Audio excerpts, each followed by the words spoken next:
Shalom, friends. Thank you so much for being here. Wonderful to see you. I know folks are trickling in, but we want to start on time. The place of all possibility, cultivating creativity through ancient Jewish wisdom. We're so happy to be partnering today with Temple Emmanuel in Denver, one of our great partners. Oh, I see Rabbi Joe Black is here. Welcome. Wonderful to see you. Yes, many other wonderful friends who are here. And we're thrilled to have Rabbi Adina Allen here as our presenter. I just want to bring your attention to next week. We have a class with Rabbi Tzvi Blanchard. God is in the details, Jewish law in search of the ideal. That is on next Thursday, March 6th. Many other things going on. But let me introduce our speaker so we can jump right in. Rabbi Adina Allen is a spiritual leader, writer, and educator who grew up in an art studio where she learned firsthand the power of creativity for connecting to self and to the sacred. He's co-founder and creative director of Jewish Studio Project, JSP, an organization that is seeding a future in which every person is connected to their creativity as a force for healing, liberation, and social transformation. She's up there in Berkeley. Based on the work of her mother, renowned art therapist Pat B. Allen, Adina developed the Jewish Studio Process, a methodology for unlocking creativity, which she has brought to thousands of activists, educators, artists, and clergy across the country. A national media contributor, popular speaker, and workshop leader, Adina's writing can be found in scholarly as well as mainstream publications and on her website at www.adina-allen.com. I don't normally make a pitch for my own class series, but I only want to give a pitch to my next Tuesday class of the 50 psychology studies and 50 most important psychology studies and experiments and their relevance in Judaism, because my topic is creativity and psychology studies on creativity. But with that, the place of all possibility, cultivating creativity through ancient Jewish wisdom. Welcome, Rabbi Adina Allen, and thank you for being here. Thank you so much. Thank you, Rabbi Shmuley. And I just want to say we were just connecting right before everyone came on, and it's just really nice. We've known each other as colleagues and friends for a long time, so it's really nice to be here with your community. Hi, everybody. Just thought we could wave each other in if you're on screen or emoji. Yeah, it's nice to see you. Thank you for being here. I'm really excited to share with you all and then get your thoughts and comments in the second half of the talk. So we'll start with some slides just as a way to visually kind of hold the space as I go through the talk. And then, as I said, we'll open it up at the end for thoughts and comments and questions. Thank you for being here. I'm really thrilled to get to share about my new book, The Place of All Possibility, and really, as Shmuley said, why I think creativity, Torah, and a creative Torah or Torah of creativity matters really urgently in our lives today. And I hope that what I share can be not only intellectually interesting, but also practically useful and spiritually enlivening, so that you might leave here a bit more grounded, a bit more hopeful, and connected than when you arrived. So as you see on the slide, we'll just start with a breath. Just start by taking a breath together. Invite us all to settle into our bodies, into the space together, and really to invite in God, Source, the divine, however you understand that force that is bigger and beyond and also deep within ourselves, that can support and guide us in these difficult days. And I really think beyond anything, beyond the moving prayers and the wise texts and the ages-old traditions and the rich stories and the impactful rituals, I think this is what Judaism, what connection to what is at once an ancient and an ever-evolving spiritual tradition really offers us, is the knowing that we are not alone, that we're connected to a lineage, we're connected to one another, we're connected to community across continents and generations, and to something really wider and deeper than the present moment. So whatever word we use for that, God, energy, Hashem, life force, the animating spirit that runs through us all. So I'd love to begin by reading a little bit from the opening of the book, just as by way of an introduction. And it felt really important for me to start this book before an introduction to start with a welcome. So I wanted to just read that welcome. And on the next slide, you'll see this is an image of the Jewish Studio Project studio, our flagship studio in Berkeley, California. So welcome. However you found your way, I'm so glad you're here. I wrote this book with the intention of opening up and making accessible the depth and richness that I have found in ancient Jewish wisdom for those of all backgrounds and beliefs. You don't have to be Jewish to use this book. Whoever you are, whether you are Jewish or not, whether you believe in God or not, You are invited, you are welcome, and you are needed. Rather than being about belief, some abstract idea that we hold to be true, this book is about experience, particularly the experience of creativity that connects us to something deep within and beyond us. Whether we subscribe to a specific spiritual or religious tradition or none at all, that palpable experience of presence, of partnership, of something numinous and sacred is waiting to receive each one of us if we choose to become familiar with it. My deepest prayer is that this book will be a portal into the ancient and the sacred that can support and inspire all of us to blow our hearts wide open, to unlock new potential for our lives. In reading and reimagining ancient Jewish wisdom, may we breathe new life into these time-honored words so that they can be not only relevant, but revitalizing. May this book serve as a bridge between the stories of the past and the stories of today, so that, with love, determination, and a sense of humility and hope, we might write the stories of our collective future. May the words on these pages serve as a conceptual and a practical starting point as we make our way to the place of all possibility, that place that is available to us all in any moment, right here, right now. And together, may we imagine and create a world of compassion, creativity, and care for all. Acknowledge and say that with much humility, and with the acknowledgement that we are living at a time of tremendous upheaval and fracture, climate chaos, political chaos, communal divisions. No matter where we sit on any political spectrum, we are all experiencing this in some way, and I know that the list goes on. And I think that when we can't argue or plan our way towards the future we seek, when argumentation doesn't yield progress, that we're really called to open ourselves to something beyond the rational mind, beyond what we know or what we think we know. And that's what I call the place of all possibility, to a place where emergence and serendipity and realignment and restoration and reconnection can occur. And I really believe that that place is ever available to every single one of us, that it's a place of generativity and grace, and that here, there, always, there is a flowing, life-giving stream that we can access, no matter how dire, intense, or drastic our lives become.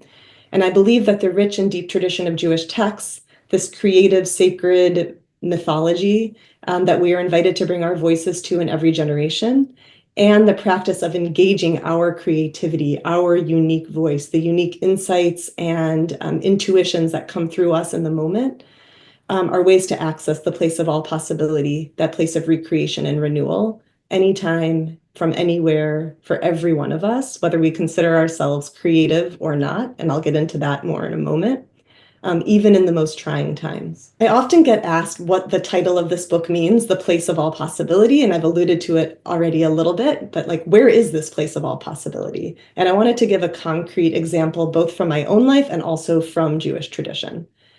So in my own life, I've found this place in the art studio and in the Beit Midrash, in the House of Jewish Learning. And I'll get into that in a moment, but I'll say that in Torah, I think we find this place in the Mishkan. And I'll read just a little from the book about that. So within Torah, there are numerous stories and images that provide really evocative examples of how the creative process can connect us more meaningfully to our own inner truth, to others in our community, and to the divine. And none perhaps more powerfully than the story of the Mishkan, that portable sanctuary that God commanded the Israelites to construct during their years of wandering in the wilderness of Sinai. And the sanctity of the Mishkan came from both product and process. The way it was created was as important as the final creation itself. And we read in Torah that at the center of the Mishkan was an ever-present fire burning on the altar, this Eish Tamid Tukad al HaMizbeach Lo Tichbe, a fire that shall always be kept burning on the altar, never to go out. Here, on behalf of the people, the priests would offer gratitude for the gifts they received, atone for their missteps, and pray for divine guidance and for abundance. And at that time, these entreaties and praise took the form of libations and sacrifices, these offerings to God.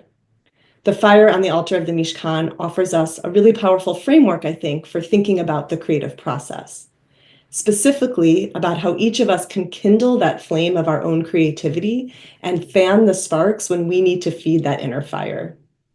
And in the spirit of multiplicity that pervades Torah study, both the studio and the Beit Midrash serve the same function as the Mishkan. Each of these are places where we can come to connect to the divine while also struggling with meaning in our own lives, with what's going on in the world, with our shared traditions, and with one another in community.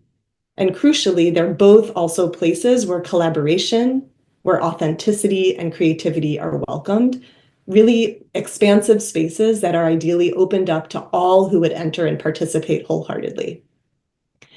So this combination of studio, Beit Midrash, Mishkan has been my vision, what I've attempted to facilitate in my work over the years, to help identify, construct, and open up places that hold both the ancestral wisdom of the Beit Midrash, along with the creative potential of the studio in a vibrant and alive present-day Mishkan. I'll just share a tiny bit about my background, since I'm imagining many here don't know me.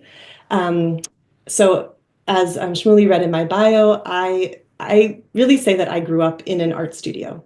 The art studio was the biggest room in my house growing up. My mom, Pat B. Allen, is an art therapist, an artist, and writer. She wrote a book that has now become foundational in the field of art therapy called Art is a Way of Knowing. And she created something called the open studio process, which very simply put is a process of setting an intention, creating art in sort of an open, expressive, experimental way, and then witness writing, writing in response to both the art and the process of creating it and seeing what comes through in that writing. And I grew up in a studio doing this process alongside my mom I grew up in suburban Chicago, so in a very sort of upwardly mobile suburban town with manicured lawns, where appearances mattered. I really found refuge in the studio as a place where the messy, raw, wild, in-process parts of the self could come to the fore, could be explored, were welcomed, were celebrated, and that where one could explore those alongside other people. I feel really grateful that I had a mom who it wasn't like, here's an art project, we're going to go do it together. But she would say, like, I'll be in the studio creating and you're welcome to come alongside me. And the walls were lined with, in addition to paints and collage materials, found objects, animal bones that had been found on the street, nails, shattered plates, all kinds of materials to work with. And when I had a problem that I couldn't figure out when I was a child, I would go to my mom, asking for advice, asking for guidance, and she would commonly respond to me, well, have you made art about it yet?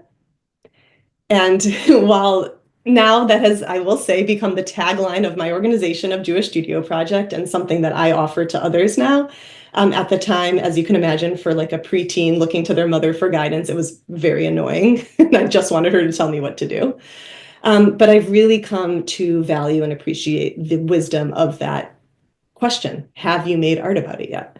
What I believe, what I hear in that question now, and what I think she was teaching me, and what I think it offers all of us is one, there are answers and in wisdom that exists within each and every one of us, no matter our age or life stage, that aren't always available to the rational intellectual mind. But there's deep knowing that exists within each and every one of us. And that art making, again, regardless of talent or perceived experience, can be a powerful way to discover what those answers, what that wisdom within us is. So that has sort of become the basis of my life work. And I see a question about which Chicago suburb, Oak Park, Illinois, which is the first suburb directly west. It's the suburb that Ernest Hemingway, I think, called the town of broad lawns and narrow minds, which I did not find to be true, but does speak a little bit to that sort of discrepancy between the outer appearances of suburban life and then this wild, in-process, place of the studio where the imagination could really come to the fore. So I feel really blessed to have had that upbringing with her, with the open studio process. That process, as I mentioned, intention setting, art making, and witness writing, has now been taken and adapted all over the world to different communities, in India, in Mexico, in Taiwan. And I would say the Jewish studio process is sort of the most evolved or cultural adaptation of that open studio process. When I was in rabbinical school, I took that process of art making that I had learned as a child and brought it together with Jewish text learning. And maybe I'll just say just sort of 3 reasons why. One was, as probably many of you here have found since you're connected to Valley Beit Midrash and to the synagogue, the process of text study and learning, which is not something I grew up with. In rabbinical school, I found completely enlivening and intellectually stimulating and powerful. And I felt that even at Hebrew College, which is the school that I went to, which was a very immersive Beit Midrash experience, in text study, we were still engaging basically from the forehead up, and yet being told by our teachers, you're the ones who are going to bring forth the commentaries that are most needed today, and to help the people you serve to do the same, to bring their voices to these texts. And I felt like the commentaries that were coming forth were very smart and they were very intellectually interesting, but they weren't yet sort of dropped down and coming from a deep place where the text could really mix with our full life experience and say something in a way that could shift or change or truly affect how we lived and what we did. And so I started bringing this art making process that I had inherited from my mom into the Beit Midrash with the question of what might happen if we elongate our relationship with text. What might happen if we move from the intellectual, rigorous commentaries, looking up words, all of that engagement, and then moved into exploring what came through from that inquiry through art. And I'll say, different than sort of other Jewish art spaces that I've been in, the goal for me was not creating Jewish art or Jewish culture. And the goal wasn't creating an image that could then show everyone, here's the text that I studied and here's how it relates to my image. But really using art, I would say, more as a moving meditation. The way we might find, many of us have had the experience in the shower or on a walk, ideas that we've been thinking about and focusing on hard all day start to rearrange themselves in us when we sort of remove the intellectual focus and let something else kind of bubble to the fore. So bringing in art making as a way for that to happen. If we use materials as a somatic, pleasurable, moving meditation, how might the ideas rearrange, rework, drop into us in new ways? And then to harvest from that with this witness writing experience on the other side. So that was one reason. How do we bring forth the commentaries that are most needed today, allow these texts to mix with our own life experience in meaningful ways, in ways that can shift not only how we personally see the text, but how the community does. The second was, how can this process be used to realign and re-bring together the core parts of who we are as human beings that I think over the last couple hundred years, at least, if not more, have become really bifurcated and separated. I think for many of us, there's the place that we do our intellectual engagement, and then often there's like where we do our spiritual engagement or other maybe types of things. What happens when we bring those two things together? To me, it was really, how do we bring the Beit Midrash and Beit Knesset, the house of learning and the house of sort of spiritual engagement, together in a meaningful way? I think we have these DNA strands of who we are as human beings, intellect and intuition, imagination, those other ways of knowing. How do we begin to reweave those DNA strands of who we are as human beings in a healthy and vibrant way? And I'll say, to me, it feels really important that intellect has a space at the table. I think the intellect is powerful, important, and necessary, but how do we allow it to not be the only seat at the table and to bring other capacities alongside it? So that's a little bit about my background. I'll just share a few words about Jewish Studio Project on the next slide. What began as a portable art studio in the spirit of the original Mishkan, my husband and I, after rabbinical school, we started Jewish Studio Project as an organization, just the two of us. And it started with the two of us sort of carting around boxes of art supplies and source sheets of text in the trunk of our car, bringing to sometimes skeptical and sometimes willing participants. Now has grown into a national organization. We have a staff of 13 people.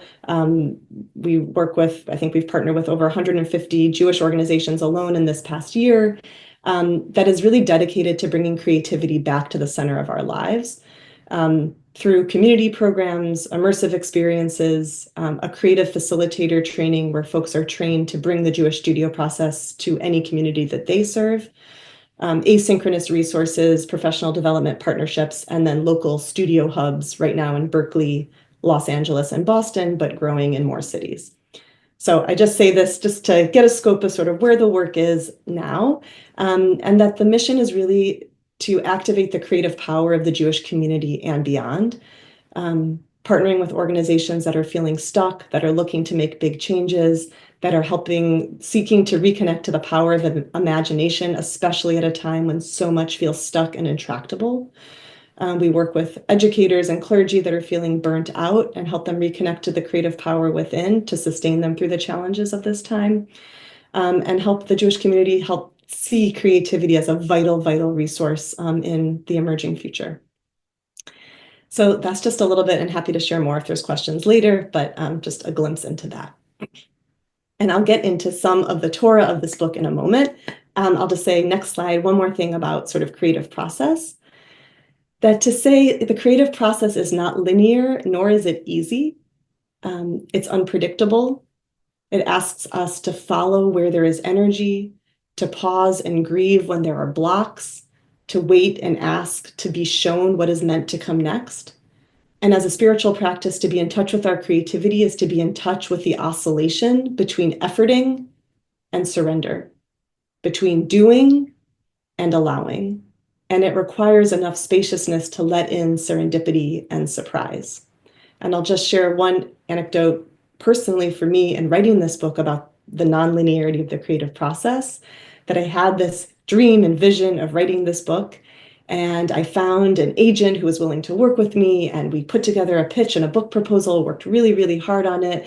We got one of the top 5 publishing houses to look at it. They were really interested in publishing it. I got very excited.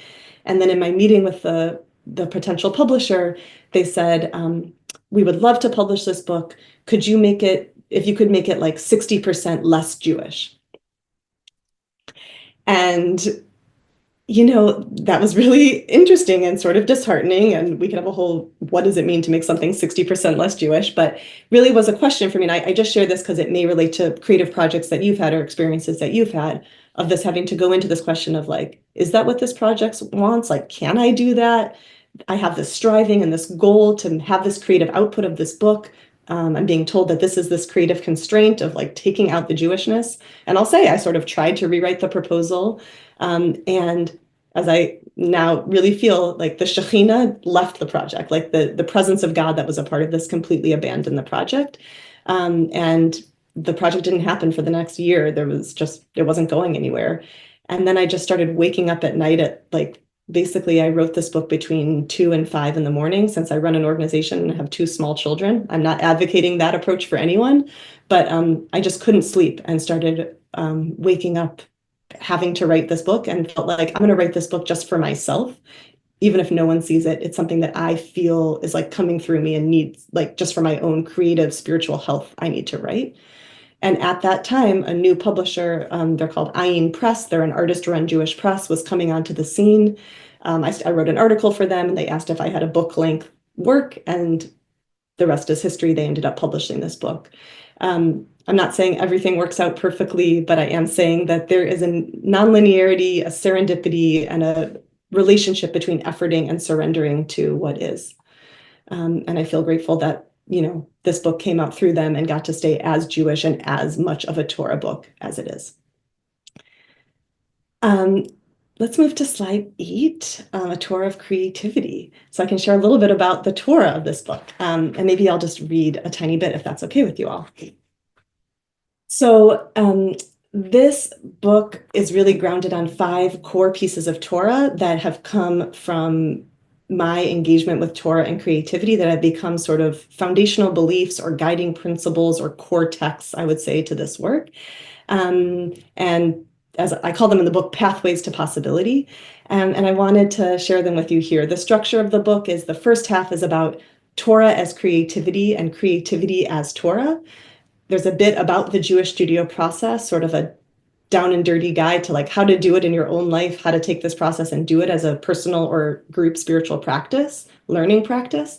And then the second half of the book is about these 5 core texts. And I thought, since I know this is a learning community dedicated to and excited by Torah, that I could kind of go there a bit and then maybe from there open it up to some questions, if that sounds okay. And I'll just say what they each are, and then I'll spend a little time going to each one of them. So the first is B'Tselem Elohim. We are and each of these are my sort of interpretive translations, little mini drashot of little mini sermons on each of these words, and then I'll go into each one of them a little bit more. So B'Tselem Elohim, we are created to create, or we are created creative. 2, tohu vavohu, creation comes from chaos and void. 3, lech lecha, each one of us are called on a journey into the unknown. 4, ehyeh asher ehyeh, God is creative process. And 5, hafoch ba, we are all called upon in every moment to ask the question, what else could this be? To turn it and turn it. We have this beautiful teaching in Jewish tradition, B'Tselem Elohim, we are created in God's image. This text and line is taken to mean so many profound and beautiful things that help us to honor all people, no matter who they are or where they come from. And I think one other really important and powerful thing we can learn from this text is that we are created creative. The Torah begins, Bereshit bara Elohim, in the beginning, God created. The very first verb of Torah is create, that God's very first act is to create. The very first thing we learn about God is about God as the creative force of the universe. And then just a few verses later, we read that human beings are created, B'Tselem Elohim, in the image of the divine. And so powerfully, one thing that I take that to mean is that we are created in the image of this divine creative force. Each and every one of us are created creative. And I'll say that acknowledging that we live in a culture, I think, in which many of us have creative trauma. That's one way to call it. We've been cut off from feeling or being able to identify as creative. I will say being creative is different than identifying as an artist, having art be our main practice in our life. But each and every one of us are creative, have the capacity to tap into something bigger and beyond, deep within ourselves, something from the rational mind and beneath the rational mind, to bring forth those depths out into the world. And I think it's a deep, deep loss to ourselves and to society that so many of us feel cut off from this feeling that we are creative. In almost every room that I teach in, recently I was just with, I think it was like 100 adults, and asked people in the room to raise their hand if, they were told that they weren't creative, their sister was the creative one, or someone else in their family put down the paintbrush and stick to something like social studies or math that they were good at. Inevitably, over 90% of the room raises their hand. You were told to mouth the words in the back of choir. You were told, be in the back line of dance and don't let people see you, whatever it is. And I just think it's such a loss to each one of us to feel cut off from that life force energy. And so part of the core work of Jewish Studio Project is really a pastoral project around helping people reconnect to their inherent creativity. I want to name here that it can be really hard, and that, of course, art making is not the only way to connect to creativity. In our work, we use art making as a way to access and find that creativity that then can be brought into every aspect of our lives. I often think about art making as a form of spiritual cross training to develop the creative habits of mind, the creative capacities that then we can bring into how we parent, how we lead a board meeting, how we organize a program that we're running, how we even envision a family vacation, like all of the ways that creativity, everyday creativity, comes into our life and is important. And I'll say in our art studio, some of you may be listening and saying, like, well, that feels impossible. Like, making art doesn't feel like something that helps me tap into my creativity, because I don't feel creative in that way. And I will say, I think even and especially for people who don't consider themselves artists, art making has been, I think, the most powerful for those folks in our work, because it's like reclaiming something that got lost at such a young age. And I think about, how many of us have a Michelin star or are going to be on Top Chef, yet still like create a dinner for ourselves or our family, right? How many of us are going to hike the Appalachian Trail from top to bottom, but how many of us like take a walk or a stroll in the woods?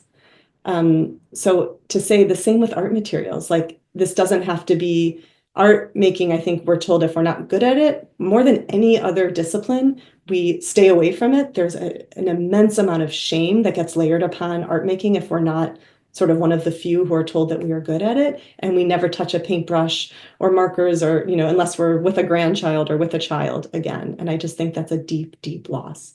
And I'll say that in our studio, we have 5 rules of the studio that help create a space where people can really explore creatively. And I'll just name them here. whether you ever come to our studio or not, because I think each one of them can be taken into other aspects of our lives and be useful. So the first one is to follow pleasure, follow the energy, follow what is sparking your excitement or interest, which doesn't mean that art making is always happy or joyful. Absolutely not. So much of art making is working with pain and grief and loss. But there's always some sort of spark of energy, like the way yellow looks or the way that brush feels on the page, and letting ourselves notice what sparks our energy, what is pleasurable in this in the moment, and giving ourselves the permission to follow that and trusting that that can lead us somewhere generative. So follow pleasure or follow the energy. Number two, and I will say this is always the most challenging within Jewish community, but I also think the most vital, is called the no comment rule. So there's a rule in our studios that there is no commenting on your own or anyone else's piece, even and especially to say how much you love it, what an amazing artist they are, what a great piece that is. And I'll just say a couple of things about that. That doesn't mean often people will repeat it back to me and say, yeah, there's no judgment. That's impossible. We're human beings. We are constantly judging. That's part of what the mind is doing. It's not about not judging. It's about not voicing and vocalizing those judgments to one another. And I'll just say a couple of things about that. We say no comment, N-O, like there are not comments, but also no comment, like K-N-O-W, that it actually can be really generative and useful for us to notice the comments that arise in us that we want to say to someone, either, oh, that's so good, you're such a good artist, or like, why did you do that? Any of those comments. And then rather taking a pause, that rather than voicing them to the other person, where then that person has to hold and process what we've said, actually taking that into ourselves and getting curious about, why did I want to say that? And what might that have to say to me rather than what might that have to say to the other person? So no comment is a vital rule. And that can allow, right, even if you tell me, oh, Adina, the piece you're working on is so beautiful. I was actually about to like cut it into a bunch of pieces and like change the color. And now I feel like I can't because you told me you liked it. So how can we create a space where we can be in creative community together, creating at our own sort of impetus, at our own inner wisdom, our own guidance, rather than trying to create to get approval or accolades from the teacher or from one another? And what kind of new possibilities can that open up, right? If I know it's attributed to Einstein, I don't know if he's the one who said it, but like the problems of the world can't be solved at the same level of consciousness that created them. We need to open up new levels of consciousness, new things that we don't yet know. And if we're constantly in a situation where we're reinforcing what has already been decided as good, we're never going to get there. And so I really see the place of all possibility in the studio opened up when we abide by a no comment rule. The third is notice everything. It's all part of the process, just like any spiritual practice, anything that's coming up, resistance, frustration, I hate how this looks, you know, the person next to me is breathing too loud, all of those things are part of the process, and just giving ourselves space to notice them and not feel that they're extraneous or distracting. And four is to keep going, to stay with it for the full amount of time. So many of us, myself included, as soon as we start to feel a little bit of discomfort, revert to our phones or our email, or there's something really pressing, maybe that we need to check in the news. And of course, all of those things are real and may be pressing. But what is it like to actually stay with a spiritual practice for the full set amount of time, even past that point of initial sort of discomfort, and to see what might emerge on the other side of that? Because often that initial impulse to kind of pull back and revert is because something really beautiful and new and generative is wanting to come through. So follow pleasure, no comment, notice everything, and keep going. So I offer those if they can be of help to you in your life from what we've learned in the studio. Okay, apologies for that detour. I'll get through the rest of these texts and then we'll open it up for some comments. So I hope you're thinking of things you might want to share or ask. So our first text was creative, B'Tselem Elohim. The second, creation comes from chaos and void. So still staying with those initial opening lines of Genesis, right? Bereshit bara Elohim. In the beginning, God created, and we are told, and the world was chaos and void. The world was tohu vavohu, and there was darkness, and there was this depth, this waters, and God's spirit or breath is hovering on the face of those waters of that depth. I think often, certainly for me, I skipped over these words and went right from like, creation means, and God said, let there be light, and there was light. We move immediately, often, at least for myself, to speech and to the light. And I just want to lift up the power and the generativity of darkness, of chaos, of void, and of that sort of pre-verbal time. And I would say that everything that comes from the chaos and void. And of course, we can hold, there's interpretations that God created the world from nothing, and that is what shows God's power. I think that's also a totally valid interpretation. And I love that Jewish tradition allows us to hold alongside one another many different ways of reading and get to turn to the one that feels most generative for us in the moment. So I want to offer to that sort of compost heap, that soup of meanings, taking the interpretation that God actually creates from the chaos and void, the darkness and the depths, that those are the raw materials for God's creative process. There's a really interesting midrash where Rabban Gamliel, the leading rabbinic authority of his time, is having a conversation with a philosopher who's really trying to challenge Rabban Gamliel and challenge God's power, and says, sure, God is a great artist, your God is a great artist, but God had on hand a lot of wonderful materials to work with. And Rabban Gamliel says, what do you mean? What were those? And the philosopher says, well, chaos and void, darkness and the depths. And in its context, that midrash, that philosopher is meant to be challenging Rabban Gamliel, but I don't think we need to take it as such. I think seeing chaos and void, darkness and the depths as the raw materials for creative process then allows me to see myself in that story and all of us in a really powerful way. I can think of no pair of words, no two words that better encapsulate certainly the last 5 years than tohu vavohu, chaos and void, in so many aspects of our lives, of darkness, of being in the depths. And to think and to be invited to say that actually that's where all new creation comes from. That is that from which all new worlds are born. There is constant chaos and void, darkness and depth swirling in the world around us and also within each one of us. And to say, like, actually, rather than skipping over, turning away, trying to stamp that out, we can turn towards us and see that when we bring our creative energy to those materials, that is when they can move and transform and give birth to new worlds. Okay, number 3, we'll move a little further into Genesis, into Lech Lecha. So God's call to Avram and Sarai to journey forth from the land, the place that they know from where they had been, into the unknown, to bring forth blessing, both for themselves, for what would become the Jewish people, and for the world. And I think it's really powerful that our rabbinic commentators offer us the interpretation that it wasn't that Avram was some special person. I mean, he was, but that we are all special people, and that actually that Lech Lecha call into the unknown is constantly issuing forth to all of us. That all of our lives are a journey from what is known into the unknown in order to bring forth blessing. And I love that we have this enigma of Lech Lecha, that word that could have just said, right, lech, that God could have just said, go forth, go out into the world. But our Hasidic commentators help us understand the lecha, that second part of the word, means to you or for you. Any journey out is also a journey inward, that we can't just do work out in the world to change it. We also have to go into ourselves, and those two need to be in relationship with one another. And that is work that not just some special leader or some special person needs to do, but each and every one of us, to bring forth the blessing that is needed for our own lives and for the world. And that is a creative journey, listening for and heeding that call into the unknown. We are blessed to have a tradition that gives us so many beautiful and powerful names for God, and I'm so grateful for that. And each one of those have been meaningful to me at different times. What I have found as a very consistent, powerful name of God that I need to turn to is how God self-identifies to Moses at the burning bush. When Moses asks God at this quintessential pinnacle moment, right, of our story, of moving from Mitzrayim, from the narrow confined straits into the merchav, into the open expanse. And Moses says, who should I tell the people is sending me?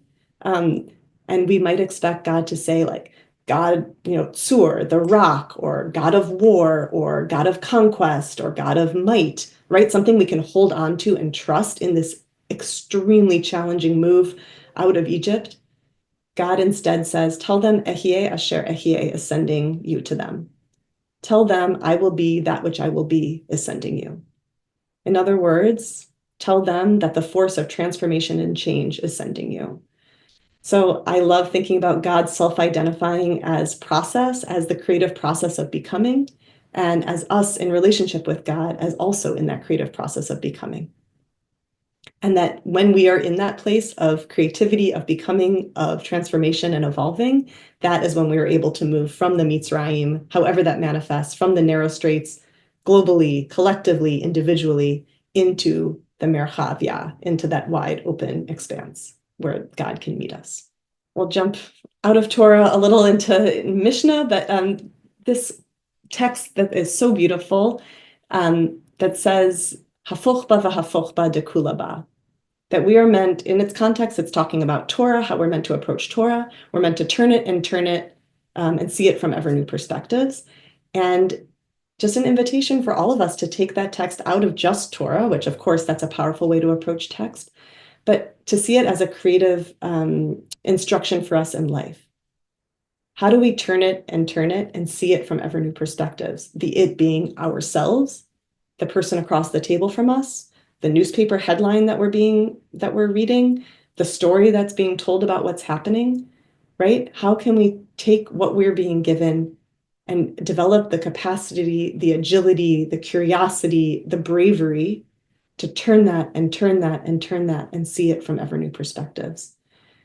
I love the midrash that we're given that at the moment of revelation, God appeared to us like a picture that is visible from all angles, that we looked upon it and it gazed back on all of us. And I love that says each one of us is seeing truth, wisdom from our particular vantage point, and that it's only from our particular vantage point. And to get the full picture of God, of wisdom, of truth complete, we actually need the perspective of everyone standing at every place alongside that trajectory. So how do we get into the practice of turning it? And then how do we learn to turn towards one another? What are you seeing? How are you understanding this? And that as a creative capacity, not just for text study and approaching Torah, but really for life. So I want to make sure I'm leaving room for questions, and I know there's only 15 minutes left. So I'll just close by saying creativity is spiritually vital. I think it's an essential capacity in our times, and that it's not only spiritually vital, it's also healthy. More and more scientific research is coming about how creativity is actually vitally necessary for our mental and physical well-being. Susan Magsamen, who is at Johns Hopkins and wrote a book called Your Brain on Art, puts forth really stunning research that says just 20 minutes a day of artistic engagement, of this sort of creative exploration and expression, can help return the body to homeostasis. And she goes so far as to assert that 20 minutes of art a day is as critical to health and well-being as getting enough exercise and enough sleep. So spiritually vital, intellectually vital, physically vital for all of us. And I will just close to say thank you so much for your attention and your energy. And I'm very curious. We can unshare the slides. I'd love to see you all and just open it up to hear sort of how that landed and what your thoughts or questions are. Yeah, Rabbi Joe, please. Hi, it's a pleasure to meet you, Adina. I've enjoyed your book. I'm working on some similar things, which is one of the reasons that I'm excited about this. And something that I'm focusing on is the Yotzer or prayer, and that there are, three verbs for creation. There's Yotzer, there's Borei, and there's, Yitzira, Bria, and Asiya. Can you expound on that just a little bit and the differences between them? Thank you. I can't. I haven't spent enough time with those three words and like looking at etymologically and doing research on them, but I absolutely love bringing in that just the idea that there's so many different facets to and ways that we can engage creatively and that they might have different words for them. So I would love to know what you're writing about that and would love to spend time actually exploring the differences between. Finding time to talk because I have some ideas. That's fantastic. I absolutely love that. Thank you. Others, I know I shared so many things. I talked a lot, so would just love to hear, is there a particular piece that's standing out for you, a text, a question, something around creativity or around Jewish Studio Project, this work, this time in our world, even if it's like a half-formed thought? Yeah, Barbara, please. I've done a lot of sculpting, and people ask me, how do you make this happen? And my answer is always the same, because this is the only answer I have, and that is that what you create with your hands is something that comes out of your soul. And it's very difficult to explain to people that it's not something you can actually learn. It's something you have to express. And it's also cathartic. And so watching and listening to what you're saying is a very healthy thing. Art is very healthy. And I appreciate what you're doing, and thank you. Wow, thank you so much for that, Barbara. And just to double click on that and lift up what you're saying, many of us may have said or heard someone said, oh, this song came through me, or this piece of writing or this sculpture came through me. And I truly believe that that is what it is, that it's a mix of our own, genius and God, right? Mixing together and allowing ourselves to be an open enough vessel for that to come through us. And when you just speaking about the hands, I really think of this Carl Jung quote about often the hands can solve something that the intellect has struggled with in vain, and how true that feels. Whether it's like the sculpture or the art piece itself has solved it, or just being somatically, physically doing something else has allowed these things to rework themselves and some problem to get worked out. And I'll say, you can all see this behind me. These are all pieces. It goes like this is my home office, all the way around the wall. They're everywhere. But each one of those are connected to a specific text and a specific issue. Like I can look at each one of those and see what I was struggling with at the time and what kind of came through and was resolved, or newly opened up through that. So yeah, I totally agree. And the health of that, right? Things need to move. Emotions want to be in motion. They don't want to get stuck where they are. And that's where things become ossified and solidified in negative ways. So yeah, thank you, Barbara. Alana. Hi, Rabbi Adina. Oh my gosh, it's been a minute. Speaking of creations with your hands, I made this book. I think we talked about it maybe briefly around the years during the pandemic, and it's around the Omer. And I feel really strongly that there's so much that's not being taught in the traditional mainstream Jewish world, essentially. And part of it is the Omer. So I was wondering, have you found have you connected with that? And do you plan to do anything around that this year? Around the Omer and counting the Omer? Yeah. And also not to get how do I, as an artist, as a creative, as this spiritual guide, how do I share this with the world without getting so lost in it? Because it's so heady at times. And really it is all about creation. So yeah, well, maybe that's yeah, totally. And congratulations. That's such a beautiful offering, and maybe something you and I can have a conversation with more, specifically project at another time. But I will say, I really feel, and it sounds like you do too, that the Jewish calendar offers up these portals to specific energies. I think honestly, whether one's observing the holiday in traditional ways or not, whether one's Jewish or not, I really think the calendar is tapped into these portals in time that open up specific energies. And the Omer as a longer, not just a 1 day or a 2 day, but this journey towards, so important. And even just, not getting into the depths of the Omer and all the things in that. And I do think, Kabbalistically, it does to me get very heady and complicated, but just there's a journey, okay, we have Passover, we break through, we're out of Mitzrayim, and now we're in the wilderness. And there's actually a journey that happens before revelation can come, and how holy and important and just true that is, and heartening, right? Because that is my experience. It's not it just comes right away. And I'll just go back to Breshit, to Genesis for a minute, but one of the words I spend a lot of time on is merachefet. It's the second verb in Torah, right? Breshit bara, God creates, and then what does God do? God merachefets, right? We can think of that as God flutters or hovers, or I really think of it as comes into energetic relationship with the depths and the waters and the chaos and void. And just in our productivity-driven culture, how much of an emphasis there is on final product, or okay, you're out of Mitzrayim, where's the revelation? It's no, that's not how it happens. There's a shedding, there's a opening, there's a softening, there's a receiving, and that doesn't all come right away. And so I like to think of Merachefet and God, before any speaking or any actual tangible creation happens, that energy of coming into resonance with just beginning to hover there, and that's part of the creative process. And that we can say, we don't if we have a day that's a Merachefet day, to not have to say like, oh, I did nothing, I accomplished nothing today. But actually that's like vitally, vitally important, and to lift that up for all of us. So yeah, but I would love to talk more about the Omer specifically, and love that you're working on that. Yeah, let's find time for sure. Thank you. Others, we have like 5. Yeah, Rabbi Joe, please. I've been doing a lot of work on this, and one of the things that I've been thinking about is that the opposite of spirituality is idolatry, and that idolatry is the belief that everything you are doing comes from yourself, and that when we see our creative processes in tune with that of God's presence, then we see that we're partners. Can you respond to that? Yeah, I mean, 100%. I think that that feels really vitally important. It even feels weird to like put one's name on a book and say, I wrote this, and I love that we're part of a tradition that says God, yes, and each other, right? Everything comes through chavruta, through conversation, through influences and referencing, and that's how the creative process happens. Like,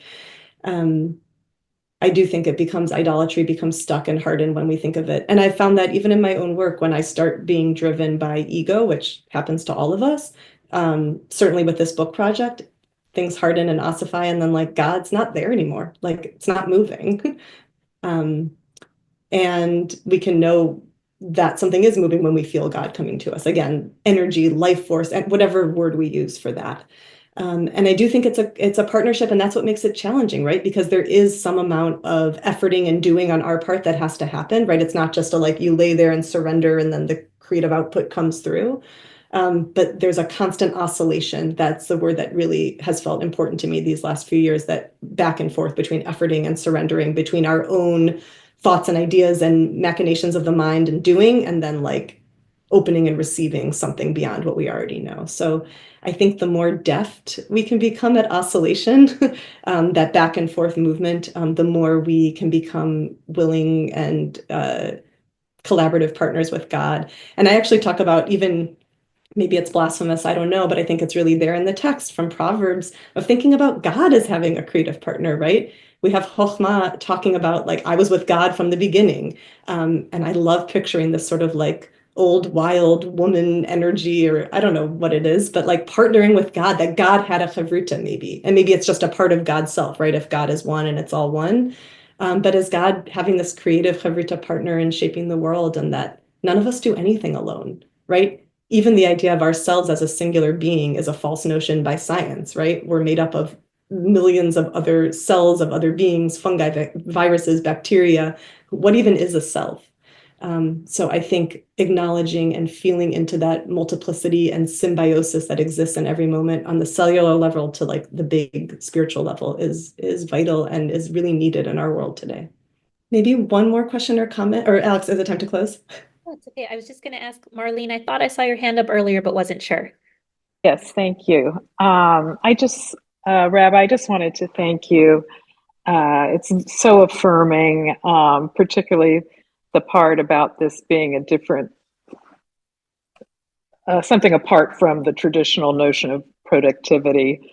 And I'm just very thankful that I tuned in. Thanks so much. And I love your work. Thank you, Marlene. You're welcome. I know I need to move to close, so I'll just, building off of what you just said, say just 2 last things. One is like going back to Genesis, since we spent a lot of time there together, right? This like ki tov of like, it is good, tov ma'od, right? God's refrain after many of the acts of creation. And just the invitation for all of us, based, if we're looking at God as a model, to like reframe, what does good mean?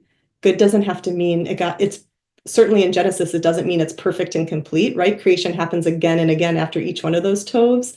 And then for each of us to take into our own lives, like ki tov can mean like we're pausing, we're stepping back at what we've created and appreciating it because it's the creative output that came through us in this moment. It doesn't have to mean because it's being bought by someone or being hung in a museum or someone else has said it's great. We get to pause, we get to take God as a model and step back and say like, ki tov, like it's good, this came through us and more can come, but we get to pause and appreciate that which comes through us.